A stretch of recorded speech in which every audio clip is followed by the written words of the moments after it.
Good morning students. आज हम लोग रेस्पिरेशन में आगे बढ़ेंगे। इससे पहले हमने प्लांट के केस में रेस्पिरेशन या एक्सचेंज ऑफ गैसेस कैसे होता है वो देखा था। इस पर्टिकुलर टॉपिक में हम लोग रेस्पिरेशन पढ़ेंगे। एक्वाटिक एनिमल में कैसे है, टेरेस्ट्रियल एनिमल में कैसे होता है, प्लस हमने ह्यूमन रेस्पिरेटरी सिस्टम भी पढ़ना है। ठीक है, तो सबसे पहले हम एक्वाटिक एनिमल्स का रेस्पिरेशन का बात करते हैं। एक्वाटिक एनिमल्स कौन से हैं? जो पानी में रहते हैं। पानी में रहते हैं जैसे कि फिशेस। तो फिशेस क्या करती है, वो डिजोल्व ऑक्सीजन लेती है। क्या लेती है? डिजोल्व ऑक्सीजन, यानी कि ऐसा ऑक्सीजन जो कि वाटर में डिजोल्व हो रहा है। ठीक है, तो यहाँ पे हमने एक पॉइंट मेंशन किया कि जो एक्वाटिक एनिमल्स होते हैं वो डिजोल्व ऑक्सीजन लेते हैं। दूसरी बात, जो एक्वाटिक एनिमल्स होते हैं उसमें रेट ऑफ ब्रीदिंग यानी सांस लेने का जो रेट होता है वो फास्ट होता है, यानी वो जल्दी जल्दी सांस लेते हैं। दैट मीन्स उनके अंदर रेट ऑफ ब्रीदिंग हायर होता है, उनको ज़्यादा एफर्ट करना पड़ता है। जैसे हम लोग हैं, हम लोग क्या डायरेक्ट एयर से ऑक्सीजन ले लिए, लेकिन उनको क्या है, उनको वाटर से डिजोल्व ऑक्सीजन लेना है, जिसके लिए उनको एफर्ट ज़्यादा करना पड़ता है, इसलिए उनका ब्रीदिंग रेट क्या है, फास्ट है। तो अलग अलग ऑर्गेनिज्म में अलग अलग ऑर्गन्स होते हैं। जैसे कि हमारे पास फिश है, फिश में गिल्स होता है। ठीक है, अच्छा एक चीज़ और मैं आपको बोलूँगी कि इसका नोट्स आप लिख चुके हैं ना, जब ये वीडियो आप देखेंगे तो आपको नोट्स लेकर के आप बैठिए, क्योंकि मैं नोट्स के थ्रू ही समझाऊंगी। ठीक है, तो आप अपने नोट्स में देखेंगे, मैंने वहाँ पे एरो मार्क करके बताया था कि फिश जो होता है वाटर से ऑक्सीजन लेता है। एक्चुअली क्या होता है, फिश के माउथ के थ्रू वाटर बॉडी के अंदर जाता है, वो गिल्स तक पहुँचता है, गिल्स में एक्सचेंज हो जाता है, यानी कि डिजोल्व ऑक्सीजन गिल्स के थ्रू बॉडी में अंदर आ जाता है। ठीक है, और जैसे कि आपको पता है, अगर आप फिश का स्ट्रक्चर देखेंगे, फिश के गिल्स आपने देखा होगा, जो फिश खाता है उसके अंदर एक स्ट्रक्चर होता है जो रेडिश कलर का होता है ऐसा। ठीक है, तो क्या हुआ, माउथ से जो वाटर है वो इस गिल्स के ऊपर गया। ठीक है, इस गिल्स ने क्या किया, O2 को ले लिया। क्या किया, O2 को ले लिया और रिलीज क्या कर दिया, कार्बन डाइऑक्साइड। और कार्बन डाइऑक्साइड फिर वापस फिश के माउथ से क्या है, वाटर में आ जाता है। और ये जो O2 लिया, ये किसने कंज्यूम किया? एक्चुअली क्या होता है, आपने देखा होगा कि गिल्स से भी हम मछली लेने जाते हैं, फिशेस लेने जाते हैं, हम क्या करते हैं, उसको उठा के चेक करते हैं, गिल्स चेक करते हैं। गिल्स चेक करने का मतलब होता है ये जितना रेड होगा यानी फिश उतनी फ्रेश है। और रेड किसकी वजह से होता है, वो ब्लड की वजह से होता है। किसकी वजह से होता है? ब्लड की वजह से। यानी कि जो गिल्स है उसके पास ब्लड की बहुत ज़्यादा सप्लाई है। क्या है? ब्लड की बहुत ज़्यादा सप्लाई है। यहाँ पे बहुत सारे आर्टरीज हैं, वेन्स हैं। तो क्या होता है, जब वाटर इसके पास आता है तो वही आर्टरीज और वेन्स क्या करती हैं, आर्टरीज क्या करती है, ऑक्सीजन को ले लेती हैं। और जो ब्लड वेसल्स, हम एक कॉमन टर्म बोलते हैं आर्टरीज वेन्स ना बोल करके हम ब्लड वेसल्स बोलते हैं। तो ब्लड वेसल्स क्या करेंगे, ऑक्सीजन को ले लेंगे और जो फिश के अंदर का जो कार्बन डाइऑक्साइड है उसको वापस वाटर में रिलीज कर देंगे और फिर फिश के माउथ के थ्रू वाटर बाहर आ जाएगा। तो हमने अभी तक इसमें क्या पढ़ा, इसमें हमने पढ़ा कि एक्वाटिक एनिमल में रेस्पिरेशन क्या किसके थ्रू होता है, डिजोल्व ऑक्सीजन के फॉर्म में होता है। रेट ऑफ ब्रीदिंग कैसा होता है, हाइयर होता है। फिश को सोचो, फिश ने क्या किया, पानी को मुंह से अंदर ले गया, वाटर को माउथ से अंदर ले गया, कहाँ तक ले गया, गिल्स के पास। गिल्स के पास बहुत सारे ब्लड वेसल्स थे। ब्लड वेसल्स क्या, छोटी छोटी ट्यूब्स हैं ब्लड की, और वहां से ऑक्सीजन ब्लड में चला गया और ऑक्सीजन में जो कार्बन डाइऑक्साइड था वो फिर से वाटर में आ गया और फिश के माउथ से बाहर चला गया। ठीक है, तो ये एक एग्जाम्पल था रेस्पिरेटरी जो सिस्टम का एक्वाटिक एनिमल में, उसमें कैसे एक्सचेंज होता है। एक बात, कभी कभी क्वेश्चन आता है कि जो एक्वाटिक एनिमल में है उसका जो एक रेस्पिरेटरी मेम्ब्रेन है या रेस्पिरेटरी सिस्टम है वो कैसा होना चाहिए। रेस्पिरेटरी मेम्ब्रेन का मतलब क्या होता है, जैसे आप देख रहे हो कि ये गिल्स है। ठीक है, इस गिल्स को क्या करना है, ऑक्सीजन को अंदर लेना है। तो ये गिल्स का जो मेम्ब्रेन है, ऊपर वाली लेयर है, वो कैसी होनी चाहिए, तो कैसी होनी चाहिए। पहला पॉइंट है मॉइस्ट होना चाहिए to speed up diffusion. Diffusion आप 9th क्लास में पढ़ के आए। डिफ्यूजन मतलब क्या होता है, जिसे इस केस में अगर हम देखें, डिफ्यूजन क्या हो रहा है, ऑक्सीजन का अंदर जाना और कार्बन डाइऑक्साइड का बाहर आना, इसे हम डिफ्यूजन कह रहे हैं यहाँ पे। तो ये जो गिल्स का सरफेस होना चाहिए कैसा होना चाहिए, मॉइस्ट, गीला गीला होना चाहिए। गीला होने की वजह से क्या होगा, ये जल्दी जल्दी ऑक्सीजन को अंदर लेगा और जल्दी जल्दी कार्बन डाइऑक्साइड को रिलीज करेगा। तो यही हमने लिखा, मॉइस्ट होना चाहिए टू स्पीड अप डिफ्यूजन। दूसरी बात, इसका सरफेस एरिया कैसा होना चाहिए, लार्ज। इसलिए तो देखो गिल्स में बहुत सारी ऐसी लाइन्स बनी होती हैं। नेक्स्ट टाइम जब फिश कंज्यूम करो तो देखना जरा उसको, देख या फिर पापा के साथ जाना फिश लेने, देखोगे तो गिल्स में क्या होता है, बहुत सारी लाइंस होती है। लाइंस होने की वजह से क्या होता है, उसका सरफेस एरिया बढ़ जाता है, और जितना ज्यादा सरफेस एरिया होगा उतना ज्यादा एक्सचेंज होगा, उतना ज्यादा ऑक्सीजन अंदर जाएगा, उतना ज्यादा कार्बन डाइऑक्साइड ज्यादा रिलीज होगा बाहर। तीसरा पॉइंट है good transport supply. Good transport supply का मतलब होता है, आपने अभी देखा कि ये ऑक्सीजन को कौन लेगा, ब्लड लेगा, किसके थ्रू लेगा, गिल्स के थ्रू लेगा।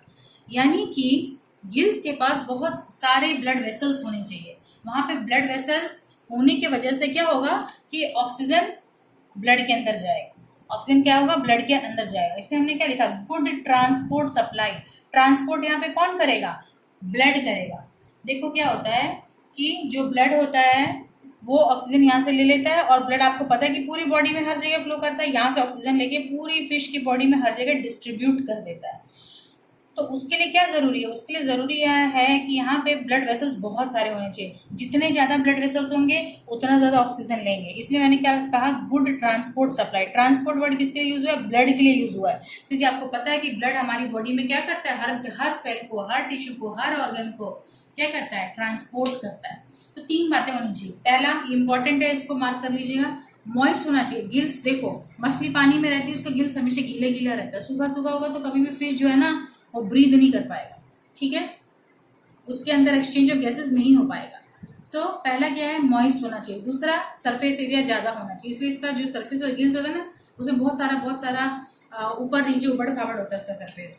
अगर देखोगे तो अगर साइड व्यू बनाओगे तो उसका सरफेस इस तरीके से होता है, इस तरह से स्मूथ होने की वजह कैसा होता है, ऐसे होता है। ऐसा होने की वजह से क्या होगा, सरफेस एरिया बढ़ जाएगा, एक्सचेंज ज्यादा होगा। तीसरा पॉइंट हमने बोला क्या होगा, गुड ट्रांसपोर्ट सप्लाई, यानी ब्लड वेसल्स ज्यादा होंगे। जितना ज्यादा ब्लड वेसल्स होगा उतने ज्यादा अमाउंट में ऑक्सीजन कंज्यूम होगा, ठीक है। तो ये हमारा हो गया रेस्पिरेशन इन एक्वाटिक एनिमल। इसके साथ साथ आपको मैंने एक चार्ट दिया है, आपने नोट लिखा अपनी कॉपी में खोल लीजिए वो पेज जहाँ पे लिखा गया है respiration in terrestrial organism. Terrestrial organism में पहली बात, टेरेस्ट्रियल ऑर्गेनिज्म वो होते हैं जो जमीन पे रहते हैं, लैंड पे रहते हैं। उसके पास आपको पता ही है क्या होता है, लंग्स होता है। क्या होता है, लंग्स होता है, या फिर कोई अदर स्पेशल ऑर्गन होगा जिसके थ्रू वो क्या करे, रेस्पिरेशन करे। जैसे कि मैंने एग्जांपल में दिया है कि जैसे अमीबा है, अमीबा और प्लेनेरिया। आपको पता है अमीबा में सेल मेम्ब्रेन के थ्रू होता है, अर्थवॉर्म और लीच में किसके थ्रू होता है, मॉइस्ट स्किन के थ्रू होता है। Fish, prawn, mussel and tadpole. Prawn जानते हो, झींगा मछली, म्यूजल जो स्नेल्स वगैरह होते हैं वो, टैडपोल यानी कि बेबी फ्रॉग, उन सब में किससे होता है, गिल्स के थ्रू होता है। फ्रॉग में किससे होता है, फ्रॉग में लंग्स भी होते हैं फ्रॉग के पास, प्लस उसकी स्किन के थ्रू भी होता है। ग्रास हॉपर, हाउस फ्लाई और मॉस्किटो, मच्छर, मक्खी, इन सब में क्या होता है, इन सब में छोटे छोटे एयर के ट्यूब्स होते हैं, और एयर के ट्यूब्स के थ्रू क्या होता है, एक्सचेंज ऑफ गैसेस होता है। इसके अलावा bird, lizard, terrestrial animals, bird, lizard, terrestrial animals, इन सब में किसके थ्रू होता है, लंग्स के थ्रू होता है। किसके थ्रू होता है बेटा, लंग्स के थ्रू होता है। ये एक आपने टेबल बनाया हुआ है अपनी कॉपी में, इसको याद कर लेंगे। क्वेश्चन आता है कि अमीबा में रेस्पिरेशन किसके थ्रू होता है, बस सेल मेम्ब्रेन के थ्रू होता है। प्लेनेरिया में किसके थ्रू होता है, प्लेनेरिया भी एक अमीबा के जैसा ऑर्गेनिज्म है। अमीबा से एक्चुअली अमीबा यूनिसेलुलर है, लेकिन प्लेनेरिया मल्टीसेलुलर ऑर्गेनिज्म है, ठीक है। इसके बारे में आप 9th क्लास में पढ़ करके आए हो, जब हमने पढ़ा था प्लेटीहेल्मिन्थीज, एस्के हेल्मिन्थीज, वहां पे पढ़ा है आपने इसको, ठीक है। सो अमीबा प्लेनेरिया में जैसे सेल मेम्ब्रेन के थ्रू होता है। अगर पूछा जाए फ्रॉग में किसके थ्रू होता है, तो फ्रॉग में उसकी मॉइस्ट स्किन के थ्रू या लंग्स के थ्रू होता है। बर्ड्स में कैसा होता है, बर्ड्स में लंग्स के थ्रू होता है। तो ये आपको ये टेबल बहुत अच्छे से याद करनी है। अभी तक जो हमने पढ़ा उसमें इंपॉर्टेंट क्वेश्चन ये था कि रेस्पिरेटरी सिस्टम एक्वाटिक में एनिमल का कैसा होना चाहिए, या रेस्पिरेटरी मेम्ब्रेन कैसा होना चाहिए। 3 पॉइंट आप याद कर लेंगे। फिर उसके बाद हमने बताया कि अलग अलग ऑर्गेनिज्म में क्या क्या स्पेशल ऑर्गन है, ठीक है। अब हम देखते हैं ह्यूमन रेस्पिरेटरी सिस्टम को। ह्यूमन रेस्पिरेटरी सिस्टम का एक मैंने सिंप्लीफाई एकदम सिंपल डायग्राम बनाया है, आपकी बुक में थोड़ा कॉम्प्लिकेटेड है, आप यहाँ से भी समझ सकते हैं। देखिए ये क्या है, नॉस्ट्रिल। आपके नोज के अंदर दो नॉस्ट्रिल है, दोनों तरफ 2 होल है ना, दैट इज नॉस्ट्रिल। नॉस्ट्रिल के बाद का पोर्शन है फेरिंग्स। क्या है, फेरिंग्स, ये पोर्शन है फेरिंग्स। आपकी बुक में एक और वर्ड दिया हुआ लैरिंग्स। फेरिंग्स के बाद यहाँ पे लैरिंग्स दिया है। लैरिंग्स ये हमारा क्या है, वॉइस बॉक्स। क्या है, वॉइस बॉक्स, जहां से हम बोलते हैं तो जो आवाज निकलती है कहाँ से निकलती है, लैरिंग्स से निकलती है। लैरिंग्स का लोकेशन क्या है, यहाँ इस पोर्शन पे लैरिंग्स होगा, ठीक है। उसके बाद ये जो ट्यूब है हमारी लंबी सी, इसको हम कहते हैं विंड पाइप। क्या कहते हैं, विंड पाइप। और इसका दूसरा एक और नाम है ट्रेकिया। जैसे कि हम जब डाइजेस्टिव सिस्टम पढ़े थे तो हमने एक वर्ड यूज किया था ईजोफेगस, और ईजोफेगस को क्या कहते हैं, फूड पाइप। यहाँ पे हमारे पास क्या है, विंड पाइप, जिससे एयर अंदर जाएगी। विंड पाइप का नाम क्या है, ट्रेकिया। अब आप देख रहे हो ये लंग्स का डायग्राम बना है, लेफ्ट लंग और राइट लंग, ठीक है। ये जब हम लिखते हैं, देखो बेटा मेरे दोनों हाथ देखो, ये मेरा राइट हैंड है, तो ये हमारा लंग कौन सा होगा, लेफ्ट, उल्टा होता है। ये कौन सा होगा? Left lung. और ये वाला कौन सा होगा? Right lung. ठीक है, उल्टा होगा। ठीक है, अब क्या है, ये जो ट्यूब है ना बेटा, ये ट्यूब जो होती है ये एक पतली सी मेम्ब्रेन होती है, एकदम सॉफ्ट मुलायम सी मस्कुलर मेम्ब्रेन होती है। तो अगर ये मेम्ब्रेन के अंदर जब तक तो एयर है तब तक तो ठीक है, ये फूला हुआ है तो अपने पोजीशन पे रहेगा। लेकिन अगर एयर नहीं होगा तो ये क्या कर देगा? कोलैप्स कर जाएगा। कोलैप्स कर जाएगा यानी कि ये जैसे इतना बड़ा आपके पास ये आपका वो है, क्या कहते हैं, विंड पाइप है, तो ये ऐसे अंदर मिक्स हो जाएगा, या फिर कह सकते हो एक साथ इकट्ठा हो जाएगा। तो उससे बचने के लिए यहाँ पे आधे आधे, देखो ऐसे ऐसे हाफ, यहाँ पे हाफ कार्टिलेज के रिंग्स हैं, एक है, फिर उसके नीचे है, फिर उसके नीचे है।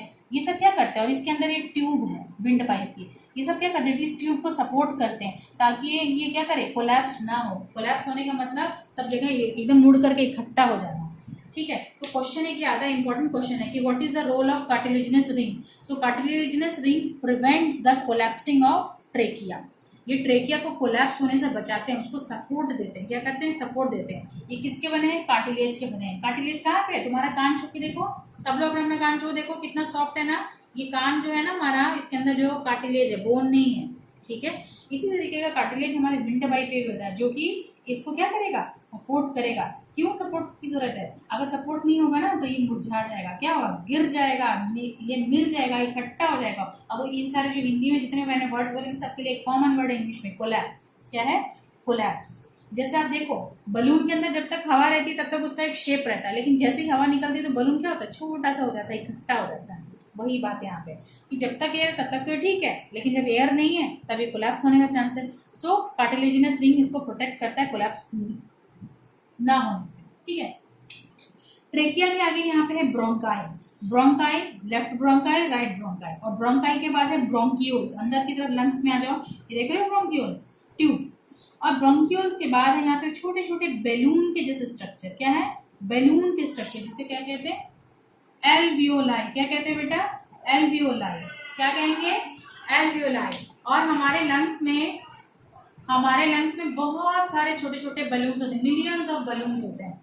इतने ज्यादा बलून्स क्यों होंगे? इतने ज्यादा एल्वियोलाई क्यों होंगे?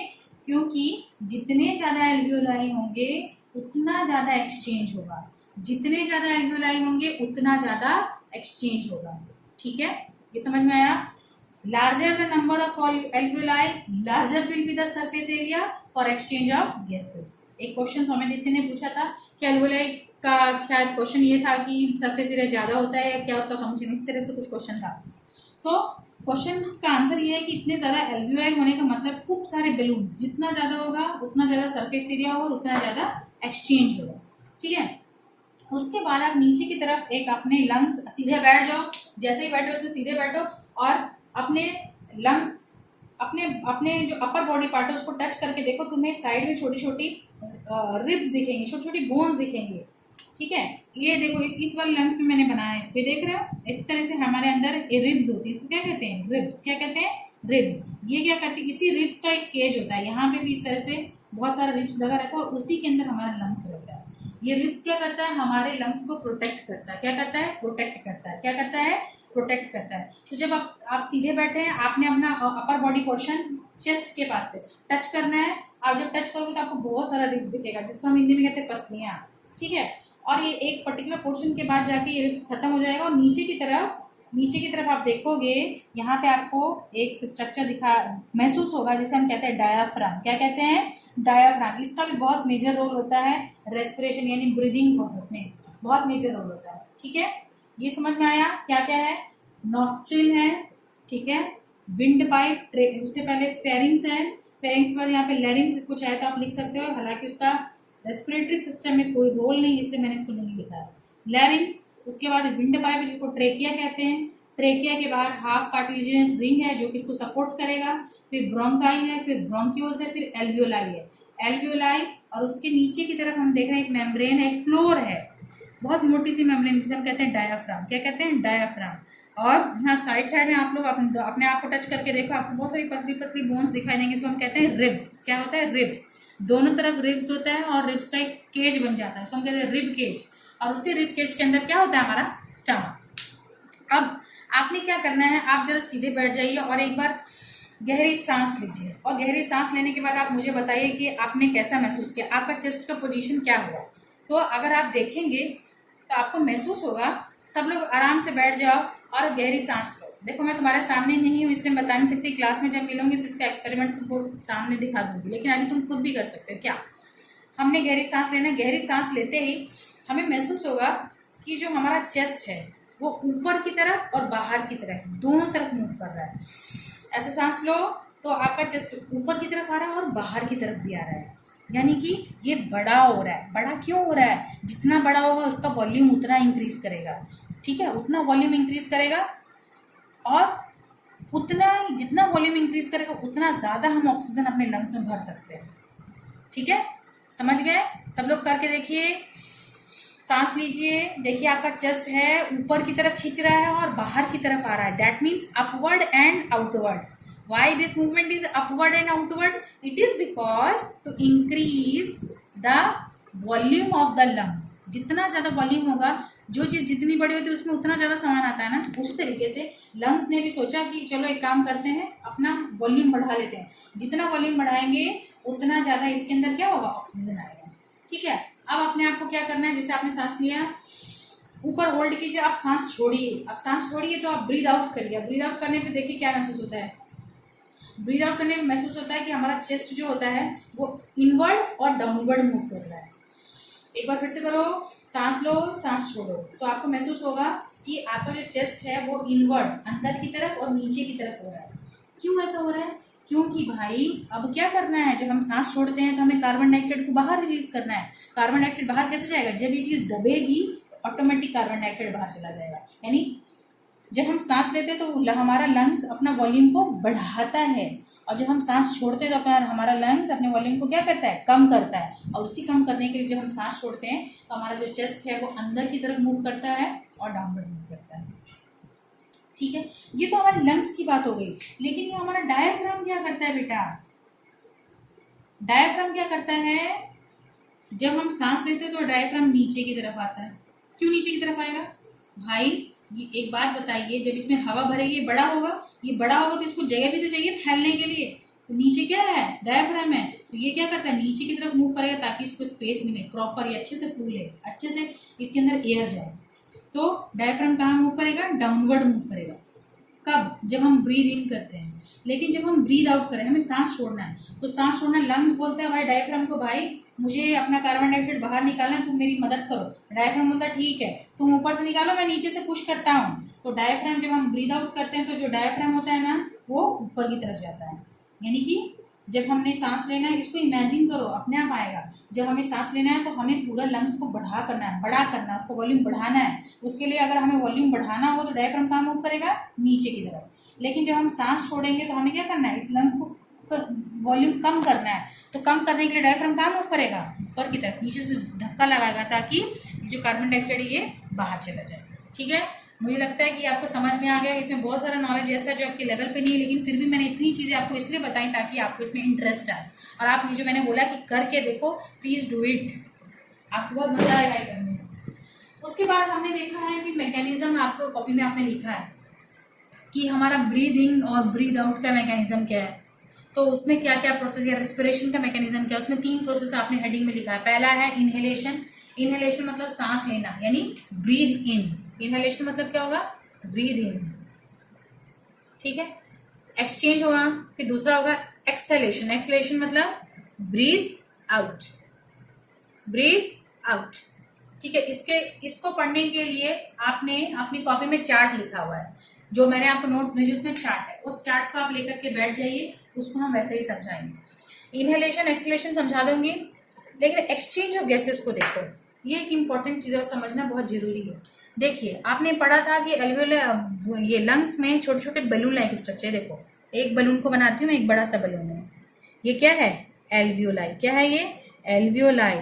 और इसके बगल में बहुत सारा ब्लड का कैपिलरी जा रहा है, ब्लड वेसल्स जा रहा है, यानी कि ब्लड का ट्यूब जा रहा है। इसके अंदर क्या है, ब्लड। क्या है, ब्लड। ठीक है, अब क्या हुआ, ये जो आपके लंग्स में जो बलून है उसका स्ट्रक्चर मैंने बनाया। ठीक है, हमने सांस लिया तो अंदर क्या आई, एयर आई, क्या आई, एयर। इस एयर में क्या था, O2, ठीक है। और ये जो ब्लड है, ये देखो ये ब्लड वेसल्स है। इस ब्लड वेसल्स में हमारे पास ब्लड वेसल्स क्या क्या, पूरे बॉडी से जो हमारा वेस्ट था ना, और वो वेस्ट क्या है, कार्बन डाइऑक्साइड। कार्बन डाइऑक्साइड को इकट्ठा करके लाए, ठीक है। अब मुझे आप देख करके ये बताइए कि ऑक्सीजन का कंसंट्रेशन कहाँ ज्यादा है, यहाँ पे ज्यादा है ऑक्सीजन, और यहाँ तो ऑक्सीजन बहुत ही कम या नहीं है। तो ऑक्सीजन का मूवमेंट क्या होगा, ऑक्सीजन एल्वियोलाई में से निकल के कहाँ चला जाएगा, ब्लड के अंदर, ठीक है। अब इस ब्लड को देखिए, इस ब्लड में क्या ज्यादा है, कार्बन डाइऑक्साइड, और यहाँ तो कार्बन डाइऑक्साइड बहुत ही कम है, जो कि एयर में बहुत कम होता है, उतना ही है, या समझ लो नेग्लिजिबल है। तो यानी कि कार्बन डाइऑक्साइड ज्यादा कहाँ है, यहाँ पे। तो कार्बन डाइऑक्साइड का मूवमेंट कहाँ होगा, ब्लड से एल्वियोलाई, यानी कार्बन डाइऑक्साइड ब्लड से निकल के एल्वियोलाई में चला जाएगा, और एल्वियोलाई का में जो ऑक्सीजन भरा था वो कहाँ जाएगा, ब्लड में आ जाएगा। और ऐसा ब्लड भी पूरे बॉडी में हर सेल के पास जाएगा, बोलेगा भाई मैं ऑक्सीजन लेकर के आऊँ, ले लो। और ये जो कार्बन डाइऑक्साइड है जो कि एल्वियोलाई में भर गया था, एल्वियोलाई ने बोला कि तुम मेरी बॉडी के लिए यूजफुल नहीं हो, जाओ बाहर। और क्या हुआ, उसने ब्रीद आउट कर दिया, और इस कार्बन डाइऑक्साइड को कहाँ निकाल दिया, एनवायरमेंट में निकाल दिया। समझ में आया, ये एल्वियोलाई है। एल्वियोलाई के चारों तरफ बहुत सारे जैसे एक, यहाँ तो मैंने सिर्फ एक ही ट्यूब बनाई, इसके चारों तरफ बहुत सारे ट्यूब्स होते हैं, और वो ट्यूब्स को हम क्या कहते हैं, ब्लड वेसल्स कहते हैं, या ब्लड कैपिलरीज कहते हैं। छोटी छोटी पतली पतली ट्यूब्स होती है। एल्वियोलाई में से ऑक्सीजन निकल के कहाँ चला गया, ब्लड में, और जो ब्लड पूरी बॉडी से कार्बन डाइऑक्साइड को इकट्ठा करके लाया था वो कहाँ चला गया, एल्वियोलाई में। और एल्वियोलाई से जब हमने सांस छोड़ा, हमने ब्रीद आउट किया, तो वो एयर कहाँ चला गया, बाहर चला गया। इस वीडियो में अभी इतना ही। अभी मैं एक और नेक्स्ट वीडियो भेज रही हूँ जिसमें कि मैं आपने जो नोट्स बनाए उससे एक्सप्लेन करूंगी।